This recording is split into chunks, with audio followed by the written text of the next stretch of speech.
മക്കളെ, ഈ വീഡിയോയിലൂടെ നമ്മൾ ഇന്ന് പഠിക്കാൻ പോകുന്നത് 4ാം ക്ലാസ്സിലെ പരിസര പഠനം EVS ഓണപ്പരീക്ഷൻ്റെ ചോദ്യോത്തരങ്ങളാണ് കേട്ടോ.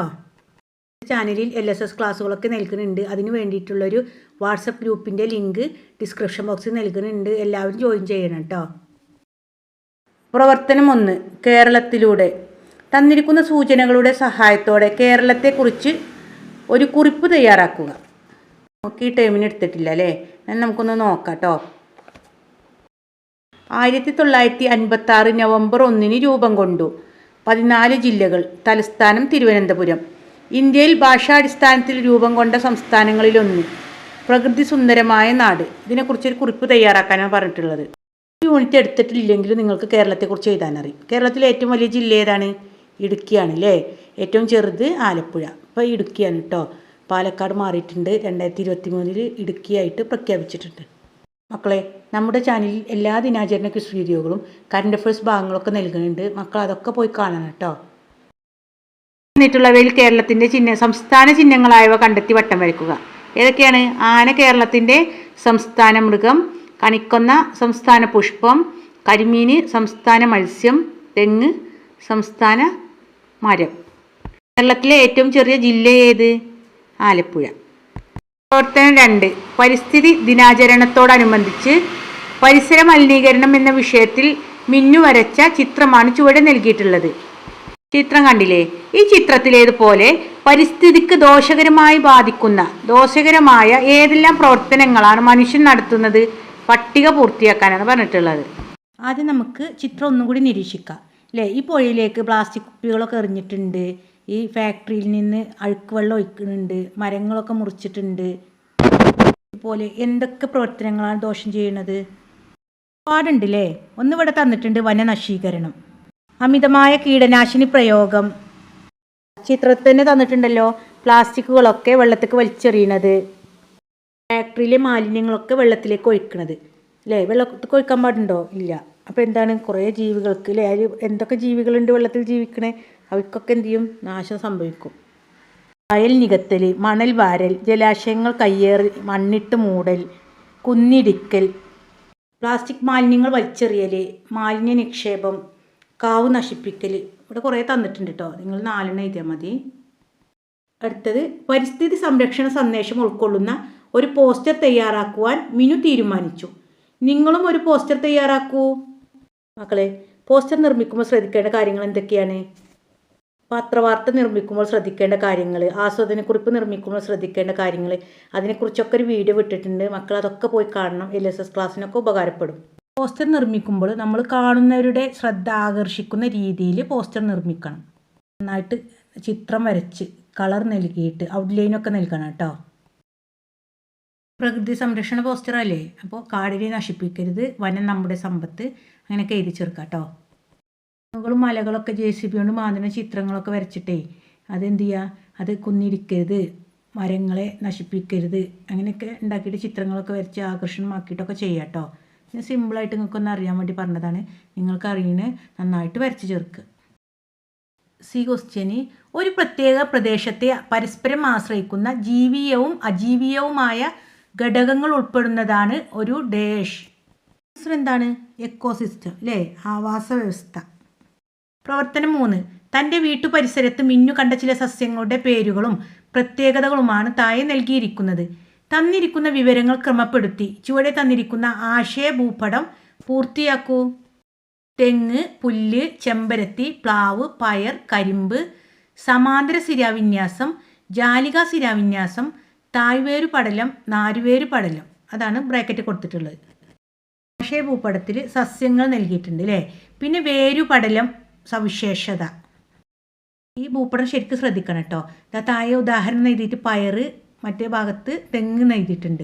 അപ്പോൾ പയർ നെയ്തിയത് നമുക്ക് ആദ്യം പൂരിപ്പിക്കാം. പയറിൻ്റെ വേരുപടലം ഏതാണ്? വേരുപടലം തായ്വേരുപടലം. ശിരാവിന്യാസം ജാലിക ശിരാവിന്യാസം. ഉദാഹരണം ചെമ്പരത്തി, പ്ലാവ്. തെങ്ങിൻ്റെ വേരുപടലം നാരുവേരുപടലം. വിന്യാസം സമാന്തര ശിരാവിന്യാസം. ഉദാഹരണം പുല്ല്, കരിമ്പ്. ഇതിലുള്ള B ക്വസ്റ്റ്യൻ ആണ് കേട്ടോ. ശരിയോ തെറ്റോ? തായ്വേരു പടലമുള്ള സസ്യത്തിൻ്റെ വേരുകൾ കൂടുതൽ ആഴത്തിൽ വളരുന്നു. ശരിയാണല്ലേ? അപ്പോൾ ശരി. പ്രവർത്തനം 4 വിത്തിനുള്ളിലെ ജീവൻ. പ്രൊജക്റ്റിന്റെ ഭാഗമായി മിന്നു ചെയ്ത വിത്ത് മുളപ്പിക്കലിന്റെ വിവിധ ഘട്ടങ്ങളുടെ ചിത്രങ്ങൾ ചുവടെ തന്നിരിക്കുന്നു. ഇവിടെ 2 ചിത്രം നൽകിയിട്ടുണ്ടല്ലോ. വിത്ത് 1, വിത്ത് 2. അതിൽ എ ചോദ്യം, ചിത്രങ്ങൾ നിരീക്ഷിച്ച് ചുവടെ ചേർത്തിരിക്കുന്ന പട്ടിക പൂർത്തിയാക്കൂ. അത് സിമ്പിളാണ്. വേരുപടലം, ശിരാവിന്യാസം, ബീജപത്രങ്ങളുടെ എണ്ണം. അത് വിത്ത് 1ൻ്റെത് എങ്ങനെയാണ്, വിത്ത് 2ൻ്റെത് എങ്ങനെയാണെന്ന് എഴുതേണ്ടത് കേട്ടോ. വിത്ത് 1ൻ്റെ ചിത്രത്തിൽ എന്താ കണ്ടിട്ടുള്ളത്? പയർമണിയല്ല, എന്താണ്? നെല്ലാണ്. രണ്ടാമത്തെ ചിത്രം വിത്ത് 2 ഒരു പയർമണിയാണ് അല്ലേ? ചിത്രം കണ്ടാൽ തന്നെ മനസ്സിലായി. ഒരു ഐഡിയ ഉണ്ട് കേട്ടോ. ഇത് എന്താണ് ചെയ്യേണ്ടത്? ഞാൻ എൻ്റെ മോനെ കഴിഞ്ഞ വർഷം LSSന് അങ്ങനെ പഠിപ്പിച്ചിട്ടുള്ളത്.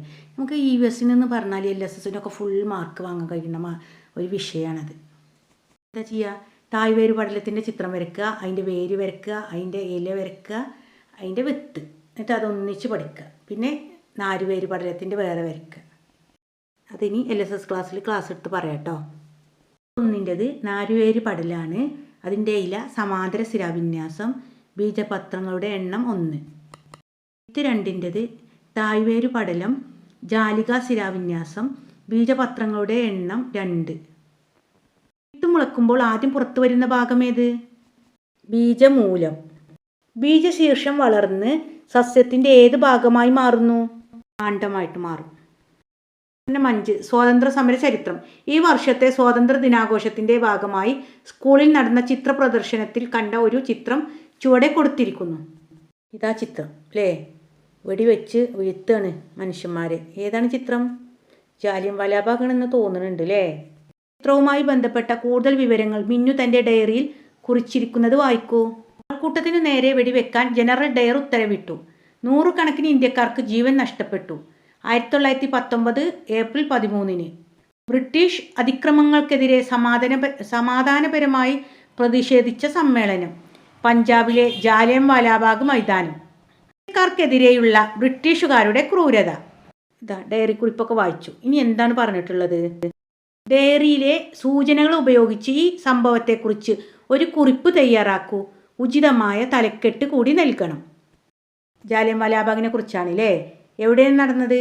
പഞ്ചാബിലെ അമൃത്സറിൽ 1919 തലക്കെട്ട് ജാലിയൻവാലാബാഗ് കൂട്ടക്കൊല എന്ന് എഴുതുക. എന്നിട്ട് അടിയിൽ ഒരു വരയിട്ടിട്ട് പാരഗ്രാഫായിട്ട് എഴുതി ചേർക്കണം കേട്ടോ. കുറിപ്പ് എഴുതാൻ തന്നാൽ അങ്ങനെയാണ് ചെയ്യേണ്ടത്.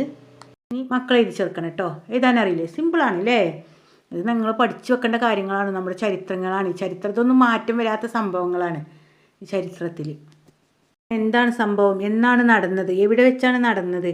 ആരാണ് ഉത്തരവിട്ടത്? എത്ര പേര് മരിച്ചു? അങ്ങനെയൊക്കെയുള്ള സംഭവങ്ങൾ എഴുതി ചേർക്കുക.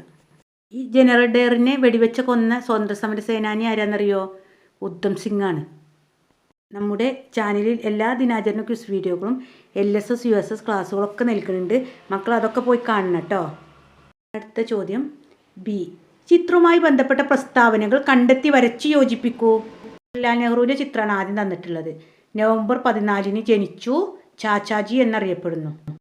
രണ്ടാമത്തത് K. കേളപ്പൻ, കേരള ഗാന്ധി എന്നറിയപ്പെടുന്നു. ഉപ്പു സത്യാഗ്രഹത്തിനില്ലേ? കേരളത്തിൽ ഉപ്പു സത്യാഗ്രഹത്തിനൊക്കെ നേതൃത്വം നൽകിയ ആളാണ്. സ്വാതന്ത്ര്യ സമര ക്വിസ് പഠിച്ച കുട്ടികൾക്ക് ഇത് സിമ്പിളായിരിക്കും. രണ്ടാമത്തെ ആൾ ആദ്യ രാഷ്ട്രപതി ആരാണ്? ഡോക്ടർ രാജേന്ദ്ര പ്രസാദ്. രണ്ടാമത്തെ ആൾ ഇന്ത്യയുടെ ഉരുക്കു മനുഷ്യൻ എന്നറിയപ്പെടുന്നു. ആരാണത്? സർദാർ വല്ലഭായ് പട്ടേൽ. 6 മിന്നുവിൻ്റെ ചിത്രശേഖരം.